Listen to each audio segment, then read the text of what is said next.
حول ولا قوة إلا بالله العلي العظيم. أعوذ بالله من الشيطان الرجيم. بسم الله الرحمن الرحيم.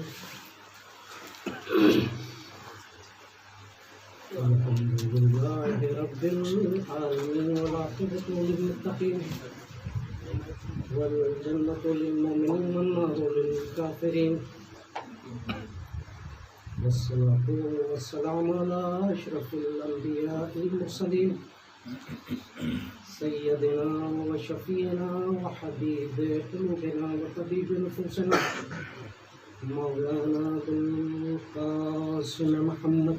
اللهم صل على محمد وآل محمد. الصلاة والسلام على آله الطيبين الطاهرين المعصومين المنتخبين ولعنة الله على أعدائهم أجمعين من الآن إلى قيام يوم الدين. أما بعد، فقد قال الله سبحانه تبارك وتعالى في كتابه المبين وهو أصدق الصادقين وقوله الحق. بسم الله الرحمن الرحيم. من يطع الله ورسوله فأولئك مع الذين أنعم الله عليهم من النبيين والصديقين والشهداء والصالحين وحسن أولئك رفيقا. صلوات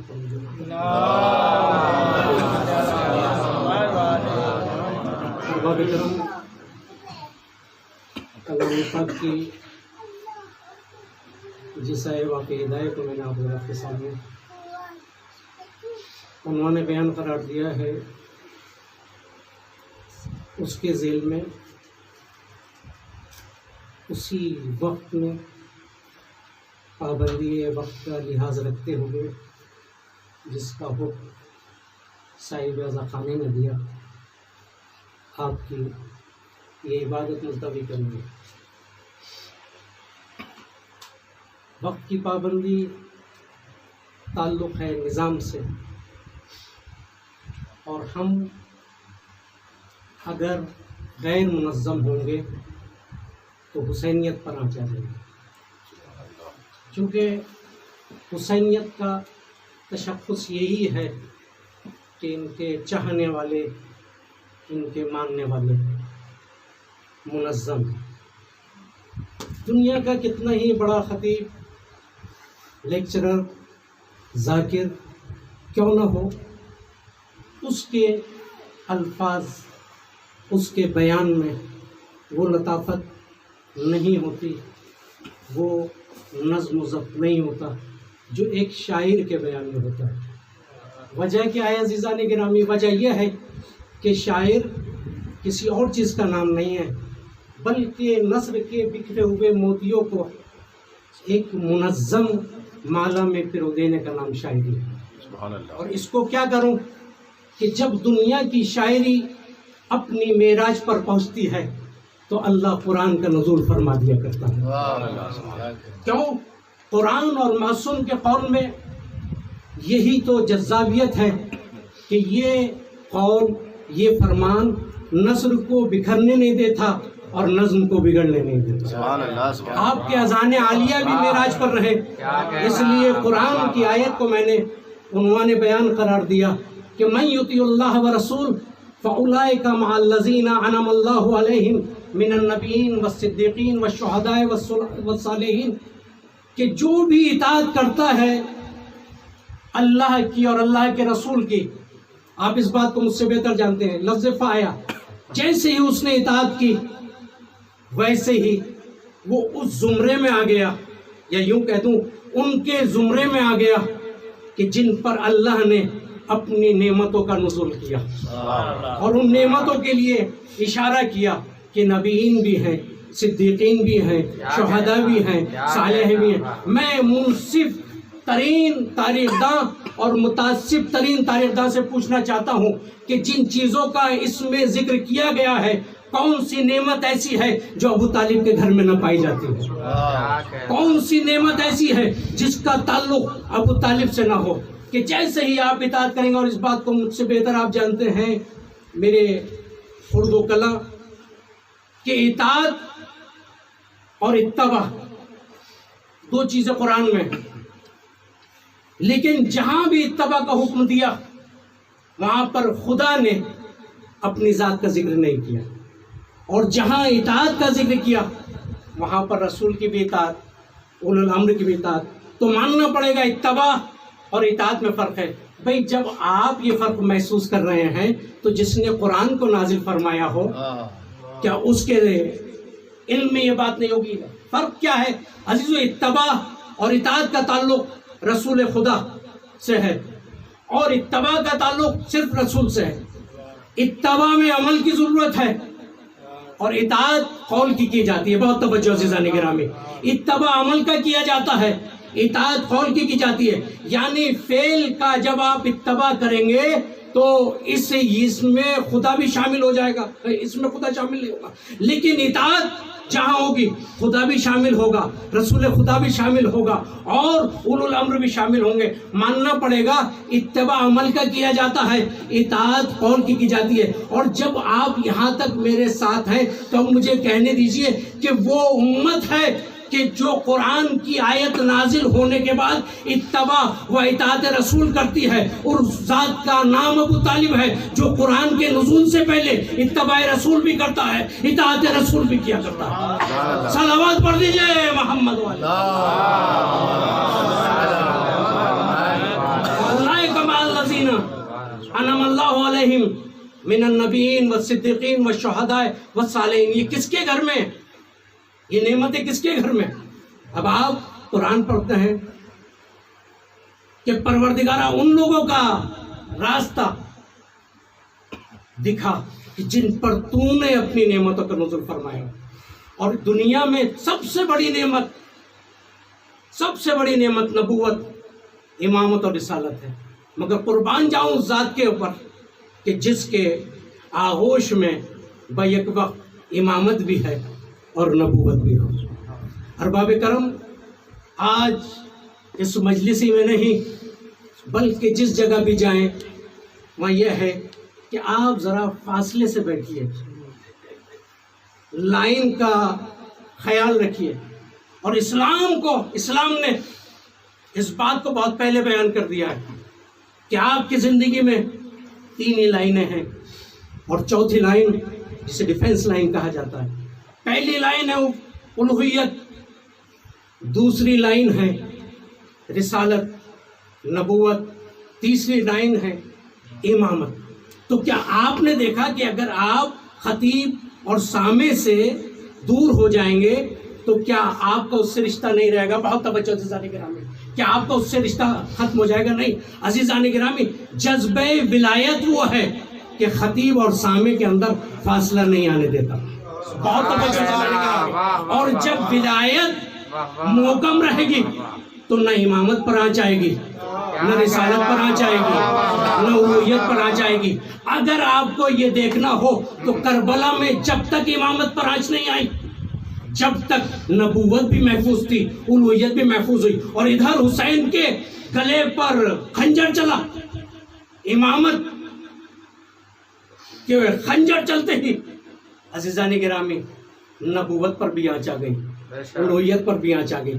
کیا آپ بھول جائیں گے عزیزو وہ واقعہ کہ واقعہ کربلا کے بعد مسجد نبوی کی بے حرمتی کی گئی، کعبے کی بھی بے حرمتی کی گئی، لیکن یہ اطاعت ایک ایسا اللہ کا عطا کردہ جوہر ہے کہ بغیر ولایت کے سمجھ میں نہیں آئے، اور بغیر ولایت اس وقت تک آپ نہ سمجھیں گے جب تک آپ کا علم درست نہ ہوگا، اور علم اس وقت تک درست نہیں ہو سکتا جب تک آپ معرفت کامل نہ رکھتے ہو۔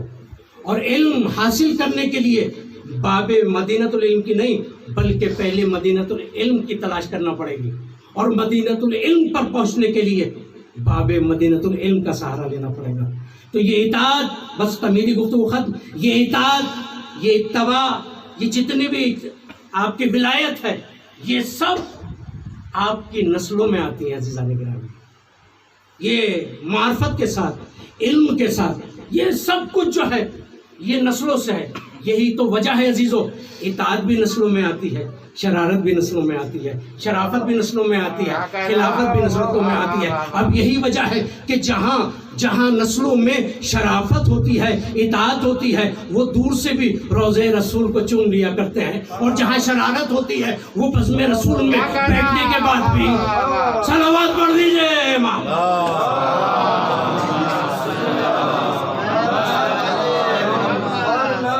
جیسا ظرف ہوگا،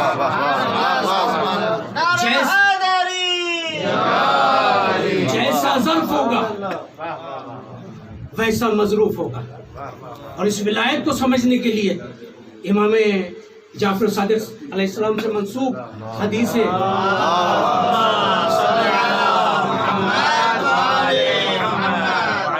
غدیر یا دعائے غریب کا سہارا لینا پڑے گا۔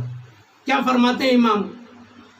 اللہم عرفنی نفسک، پروردگارہ مجھے معرفت دے کہ میں تجھ کو پہچانوں، اور اگر تجھ کو نہیں پہچانا تو میں تیرے نبی کو نہیں پہچان سکتا، اور اللہ مجھے معرفت دے کہ میں تیرے رسول کو پہچانوں، اگر تیرے رسول کو نہیں پہچانا تو تیری حجت کو نہیں پہچانا۔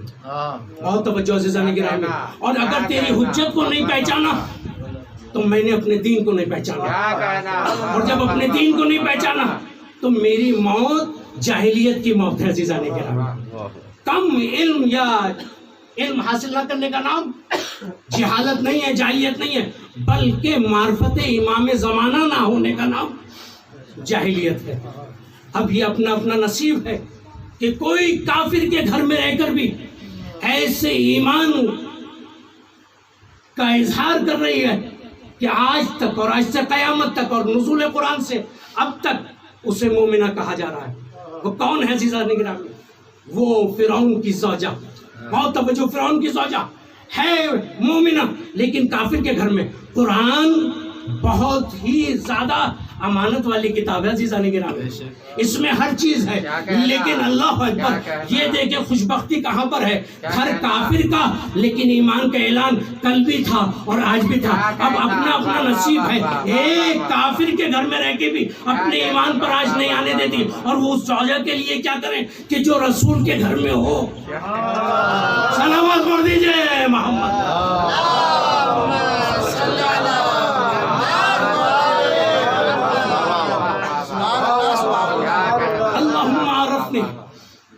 نفس کا بہت توجہ عزیزان گرامی کہ پروردگارہ مجھے اپنے نفس کی معرفت دے۔ کیا کروں؟ 30 منٹ کا وقت ہے اور 12 منٹ گزر گئے، لیکن 30 منٹ کے اندر اندر آپ کے اذہان عالیہ کو مصائب سے بھی قریب کرنا ہے۔ یہ معرفت، اطاعت ہمارے اوپر واجب ہے، اور جو اس کے بغیر مرتا ہے وہ جاہلیت کی موت ہے۔ لیکن یہ معرفت خلق خدا بھی ہر ایک کو حاصل نہیں ہوتی۔ حدیث معصوم، وسعوا صدرکم، اپنے دلوں کو وسیع کرو اور اپنی آنکھوں کو صاحب بصیرت بناؤ، اپنی آنکھوں کو صاحب بصیرت بناؤ، اور اپنے دل کے ظرف کو قوی بناؤ۔ بہت توجہ سے جانی گرامی، حدیث کا دوسرا ٹکڑا بعد میں ظرف، لفظ ظرف آیا۔ اب جیسا ظرف ہوگا ویسا مظروف ہوگا عزیزان گرامی، جیسا ظرف ہوگا ویسا مظروف ہوگا۔ اب جیسا جیسا ظرف، اگر رحمت کہیں پر نازل ہوتی ہے تو عزیزان گرامی رحمت کا کوئی قصور نہیں ہے، یہ ظرف کا قصور ہے۔ بہت توجہ، یہ ظرف کا قصور ہے۔ کیا؟ جیسا ظرف ہوگا ویسا مظروف بنے گا۔ اب رحمت کا کوئی قصور نہیں ہے۔ اب دیکھیے، ایک عنوان مثال آپ کے سامنے پیش کر دوں۔ ایک قطرہ باران رحمت کا جب زمین پر پڑتا ہے تو اس کا اثر اور ہوتا ہے، دریا میں پڑتا ہے اس کا اثر اور ہوتا ہے، سبزے پہ پڑتا ہے اس کا اثر اور ہوتا ہے۔ عزیزان گرامی، نجاست پہ پڑتا ہے اس کا اثر اور پڑتا ہے، سیب کے منہ میں پڑتا ہے اس کا اثر اور ہوتا ہے، سانپ کے منہ میں پڑتا ہے اس کا اثر اور ہوتا ہے. رحمت ایک ہے لیکن ظرف جیسا جیسا تھا ویسے تبدیل ہو گیا. اب نہ کہنا کہ بس میں نبی میں سب بیٹھنے والے سب رحمت اللہ چاہنے. صلوات پڑھ دیجئے.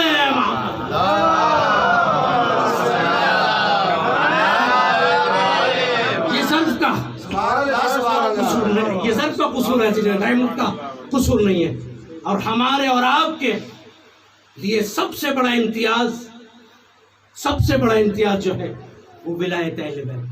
اپنے دلوں کو کشادہ کرو, وسعوا صدرک, اپنے دلوں کو, اپنی آنکھوں کو بصیرت بخشو اور اپنے دل کے ظرف کو قوی کرو. کیوں؟ کیونکہ ہم خلق خدا ہیں, ہم حجت خدا ہیں, اور ہماری معرفت اس کو حاصل ہوتی ہے کہ جس کا دل مضبوط ہو. اور امام نے اس دل کی قوت کا نام لیا. کیسا دل؟ بہت توجہ سے سن میں. کیسا دل کہ جیسے ایک کوہ متال کی قوت ہوتی ہے ویسے ایک مومن کا دل. اب عجب بات ہے, کہاں پر لے جائیں گے فضیلتوں کو؟ فضیلتیں اصل میں ہم ڈھونڈنے نہیں جاتے بلکہ فضیلتیں صاحب فضیلت کو ڈھونڈا کرتی ہے. فضیلتیں صاحب فضیلت کو ڈھونڈا کرتی ہے. جیسا ظرف ہوگا ویسا مظروف ہوگا.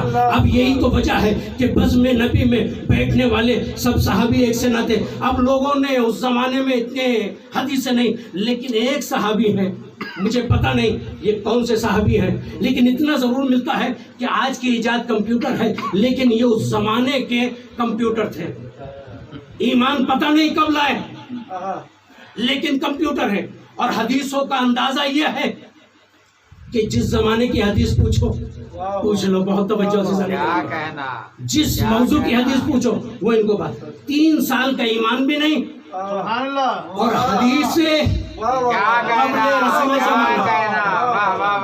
حدیث رسول کی ہجرت سے بھی پہلے کی سن لو.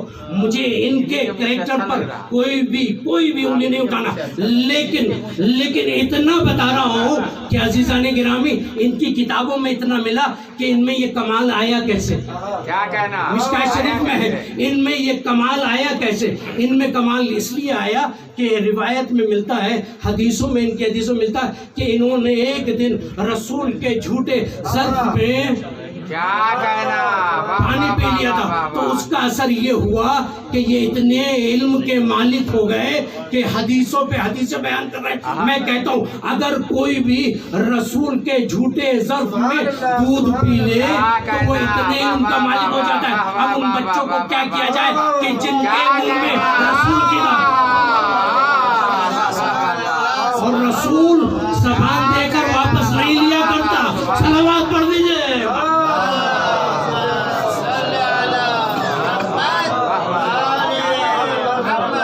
ارباب کرم, اس بات کو آپ مجھ سے بہتر جانتے ہیں کہ چاہے مجلس ہو یا نماز, یہ سب تقرب الہی کا ذریعہ ہے. لیکن دونوں فرشوں پر, یا آخری بات, دونوں فرشوں پر سب ایک سے نظر آتے ہیں. مسجد کے باہر, یا یہ عرض کر دوں کوئی بھی مسجد, یہ ہے کیا مسجد؟ بھائی خدا کا گھر, عبادت کا گھر, عبادت خانہ. لیکن اصل میں ہے کیا؟ جہاں پہ بھی مسجد ہے اس میں ایک چیز ضرور ہوگی کہ محراب کے نزدیک ممبر ہوگا. آپ میں سے نہ جانے جتنے لوگ, کتنے لوگ حج پر گئے ہوں, اگر نہ گئے ہوں, پروردگارہ اس ذکر کی برکت میں وہ حج سے مستفیض ہوں. لیکن جب مسجد نبوی میں پہنچیں گے تو وہاں پر بھی ایک ممبر رکھا ہوا ہے. کیا مسجد نبوی کے متولیان یقین سے یہ بات کہہ سکتے ہیں کہ یہ وہی ممبر ہے جو رسول کا ممبر تھا؟ لیکن کیا بتائیں, شبی پر اعتراض کرنے والے خود شبی بناتے ہیں. بہت توجہ سے سنیں. شبی پر اعتراض کرنے والے خوشبی بناتے. بہرحال جس مسجد میں پہنچے, آپ مسجد کے دروازے سے باہر ڈاکٹر ہیں, انجینئر ہیں, تاجر ہیں, فلسفی ہیں, کوئی بھی صنف کے مالک ہیں, لیکن جیسے ہی مسجد میں آئے اب آپ کے تمام رشتے ختم ہو گئے, ایک ہی صف میں کھڑے ہو گئے. محمود ایاز, اب جو بھی آپ کو دیکھ رہا ہے, جو بھی آپ کو دیکھ رہا ہے, وہ آپ کو اللہ کا بندہ کہہ رہا ہے, وہ آپ کو نمازی کہہ رہا ہے. یہ دیکھیں برکت مسجد کہ جب آپ صفوں میں شریک ہو گئے تو اب آپ کا رشتہ خدا سے, خدا کا رشتہ آپ سے, اب آپ معبود کے لیے ہیں اور معبود آپ کے لیے ہے. بس یہیں سے آپ دیکھیں گے انا للہ و انا الیہ راجعون. عزیزان گرامی, اس میں دو قوس ہیں, ایک قوس سعودی ہے, ایک قوس نزولی ہے. قوس سعودی کون سی عزیزان گرامی؟ انا للہ, یہ قوس نزولی ہے. و انا الیہ راجعون, یہ قوس سعودی ہے. جب آپ نے سجدہ کر لیا اب آپ نکلیں گے باہر, گھر والے کہیں گے ڈاکٹر صاحب آ گئے, انجینئر صاحب جا رہے ہیں, فلاں جا رہے ہیں. اب یہی برکت ہے فرش حسینی کی, وہ مقام, وہ فرش بہت متبرک ہے. جس پر حسین کا ذکر ہو وہ صاحب برکت ہے. جس پہ ذکر حسین ہو ہر کوئی عزاداری یہ سمجھ کے کرتا ہے کہ مولا ہمارے گھر آتے ہیں, مولا ہماری سرزمین پر آتے ہیں. اور حقیقت بھی یہ ہے, یہ ہمارا عقیدہ ہے, یہ مسلم ثبوت بھی ہے کہ جہاں ذکر حسین ہوتا ہے وہاں پر معصومین تشریف لاتے ہیں. لیکن مہمان کی حیثیت سے, مہمان کی حیثیت کیا ہے عزیزان گرامی؟ ایک صحابی رسول تھا, اس کی زوجہ مہمانوں کو زیادہ دوست نہ رکھتی تھی. لیکن جب ایک دن رسول سے کہا کہ میں تو چاہتا ہوں کہ روزانہ آپ میرے گھر آئیں, اصحاب کے ساتھ آئیں, لیکن میری زوجہ کو ناگوار ہے. کہا زوجہ سے کہہ دو کہ آج اور دعوت کریں, ہمارے ساتھ مہمان آئیں گے, اور کہہ دینا کہ ہمارے آتے وقت بھی نگاہ رکھیں, جاتے وقت بھی نگاہ رکھیں. مہمان کی فضیلت بتا رہا ہوں عزیزان گرامی, آتے وقت بھی دیکھیں, جاتے وقت بھی دیکھیں. حسب دستور, حسب وقت جب یہ مہمانوں کا کارواں آیا, زوجہ نے دیکھا تو ایک مرتبہ دیکھا محیب سی آوازیں نہیں ہیں بلکہ بڑی عمدہ آوازیں ہیں.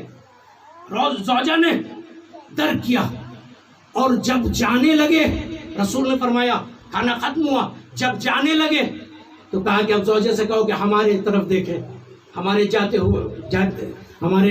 ہوئے وقت پر نگاہ کریں, ہمارے رفتار کے اوپر نگاہ کریں. ایک مرتبہ یہ مہمانوں کے ساتھ آ رہے ہیں عزیزان گرامی, اس میں رسول کی ذات ہے, اصحاب ہیں, بہت متبرک ہے. لیکن مہمان کی فضیلت کیا ہے؟ اس کی زوجہ نے کہا جب آپ آئے تھے تو عجیب آوازیں تھیں, بہت توجہ, اور جب گئے ہیں تب بھی عجیب آوازیں. تو رسول نے فرمایا اپنی زوجہ سے کہہ دو, جب آ رہے تھے تو بابرکت آوازیں تھیں, جب جا رہے ہیں تو محیب آوازیں ہیں. یہ مہمان کی فضیلت عزیزان گرامی, جب گھر میں آتا ہے تو رحمتیں لے کر آتا ہے, اور جب جاتا ہے تو اپنے ساتھ بلائیں لے کر جاتا ہے. اب بتائیے جو مہمان حسین کی شکل میں آپ کے گھر میں آئے, صلوات پڑھ دیجئے محمد. بس عزیزان گرامی, ہماری اور آپ کی پہلی اور آخری کوشش یہ ہے کہ ولایت کا دامن ہاتھ سے نہ چھوٹے. کربلا میں بالکل حسین نے فطرت کو بدل دیا. کیا عزیزو, کون تھا حسین کے ساتھ؟ بچے, عورتیں, جوان, بوڑھے, غلام, یہی کارواں تھا نا. بچوں کی فطرت کیا ہوتی ہے؟ بچے ذرا سا کسی بھی خطرے سے جوانوں کی نسبت جلدی ڈر جاتے ہیں. نوجوانوں میں تحور پایا جاتا ہے, وہ بغیر سوچے سمجھے کسی بھی بڑے سے بڑے محل میں خود کو ملوث کر لیتے ہیں. بیگانے یگانوں جیسے نہیں ہوتے. بوڑھوں میں کمزوری زیادہ ہوتی ہے, اور عورتیں نسبتاً زیادہ خوف محسوس کرتی ہیں. لیکن اللہ رے درس گاہ کربلا, اللہ رے حسین کا درس بچوں میں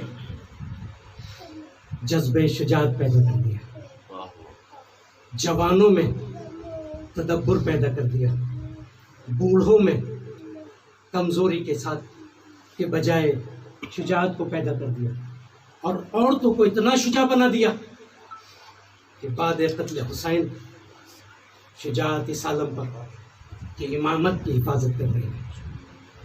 عزیزو، غلاموں میں جذبہ ایسا کہ یگانوں سے بہتر نظر آ رہا ہے۔ ارباب کرم، کربلا ایک حادثہ نہیں ہے،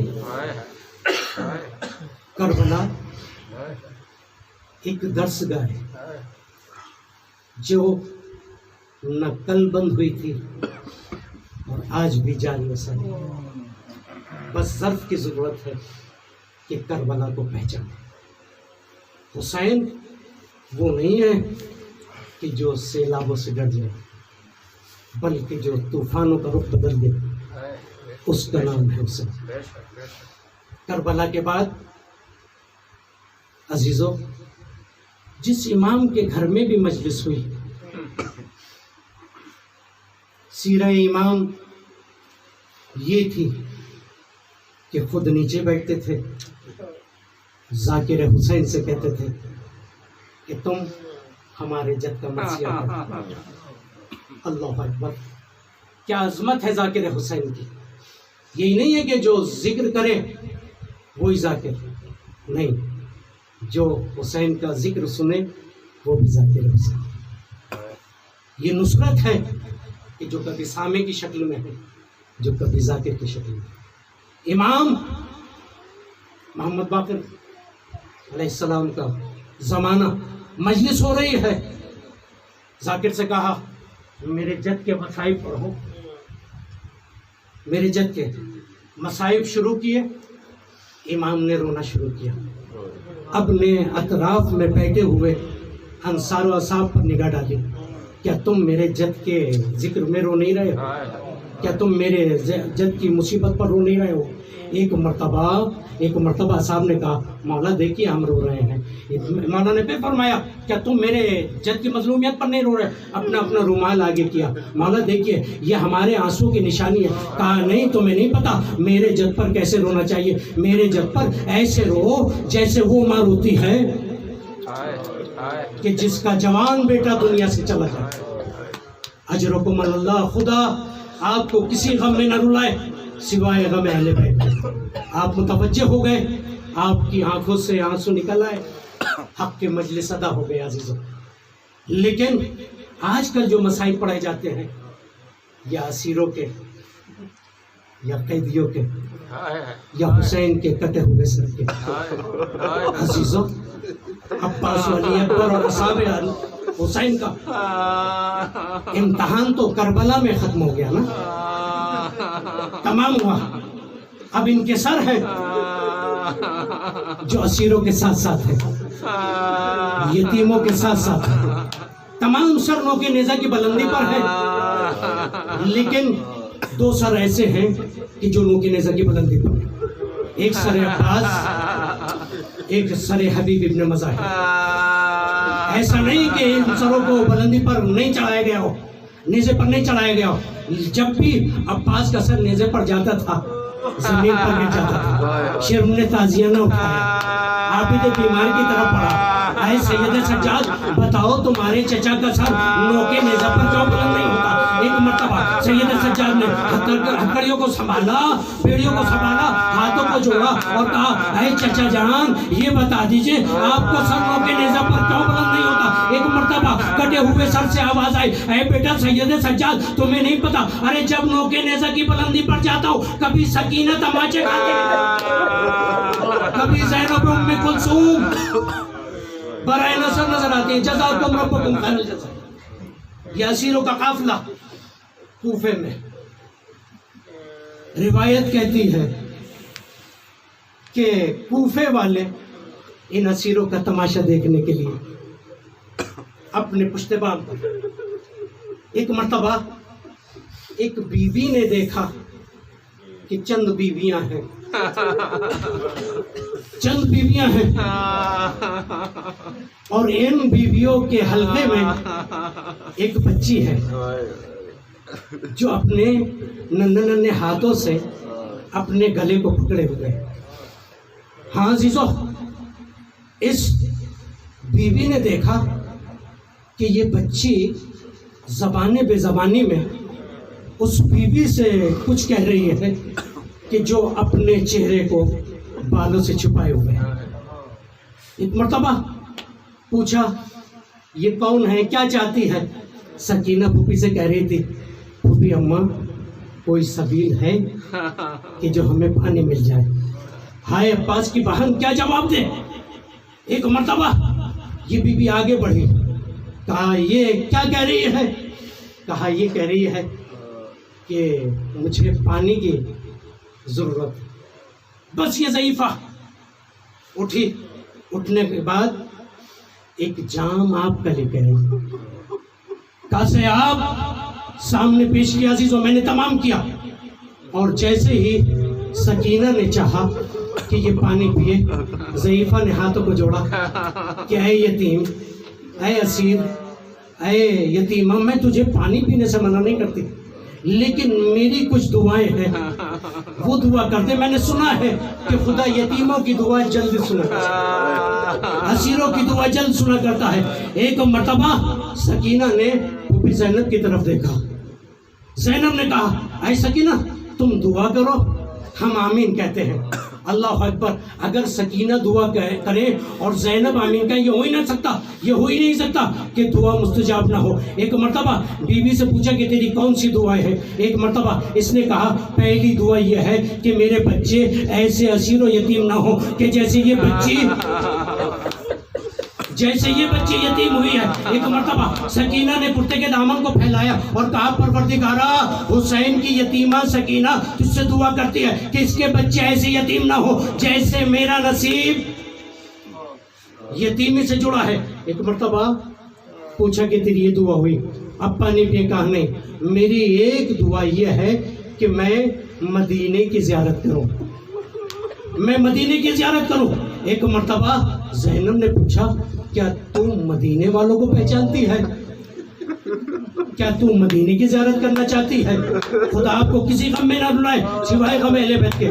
بس ایک مرتبہ بیوی نے تڑپ کر کہا یہ کیسے ہو سکتا ہے کہ میں مدینے کو نہ پہچانوں؟ مدینے میں میرے شہزادے رہتے ہیں، وہاں پر بنی ہاشم کا محلہ ہے، میری شہزادیاں رہتی ہیں۔ ایک مرتبہ زینب نے پوچھا اے ضعیفہ یہ بتا تم مدینے میں جا کر کس سے ملے گی، کس کی زیارت کرے گی؟ کہا میں اپنے حسین کی زیارت کروں گی، میں اپنی شہزادی زینب کی زیارت کروں گی۔ ایک مرتبہ عزیزو زینب نے سر کو جھکایا، ایک مرتبہ کہا اے یتیمہ میں تجھ سے پوچھتی ہے کیا اگر تو اپنے حسین کو دیکھے گی تو پہچان لے گی؟ کہا یہ کیسے ہو سکتا ہے کہ ایک کنیز اپنے شہزادے کو نہ پہچانے؟ زینب نے اشارہ کیا دیکھ وہ سر جو آنسو آ رہا ہے، قرآن کی تلاوت کر رہا ہے، وہ تیرے حسین کا سر ہے۔ کہا کہ اور یہ ہو سکتا ہے کہ حسین کو شہید کر دیا گیا، کیا تو زینب ام کلثوم کی زیارت کرنا چاہتی ہے؟ کہا ہاں۔ کہا تو زینب ام کلثوم کو پہچان سکتی ہے؟ کہا ہاں۔ یہ کیسے ہو سکتا ہے کہ ایک کنیز اپنی شہزادی کو نہ پہچانے؟ ایک مرتبہ زینب نے اپنے چہرے سے بالوں کو ہٹایا، ایک مرتبہ کہا اے ضعیفہ دیکھ زیارت کر لے، میں کوئی اور نہیں حسین کی بہن زینب ہوں، عباس کی بہن زینب ہوں۔ منہ پر تماچے مارے، کہا شہزادی کیا آپ کے سر سے چادر چھن گئی؟ کہا شہزادی آپ کے بازوؤں میں ریشمان ظلم بن گئی۔ بس میں اتنا سوال کرنا چاہتی ہوں، یہ بتا دیجئے جب آپ کے بازوؤں میں رسول بن گئی، سر سے چادر چھنی، آپ کا بھائی عباس کہاں؟ کہا جب تک عباس موجود ہماری چادر سلام خیام جلے، عباس کے بعد کشا حسین سیال الوزین زمان پروردگار واسطہ اس میں ہمارے اس عبادت کو قبول فرما۔ پروردگار ہمارا عشق محمد وال محمد کے ساتھ، پروردگار ہمیں اس ذکر کی توفیقات میں اضافے کے ساتھ گامزن ہے۔ پروردگار جو بیمار ہیں شفائے کلی، پروردگار جو بیمار ہیں واسطہ ذکر مبارک کا ان کو شفاء کلی میں فرما، پروردگار جو مقروض ہیں ان کے قرضوں کو ادا فرما، پروردگار اس منحوس بیماری پر اس جہان سے رخصت فرما، پروردگار ہمارا عاشق محمد والے محمد کے ساتھ ہمیں امام زمانہ کے ناصر نبی شمار، ہمارے امام کی ضرورت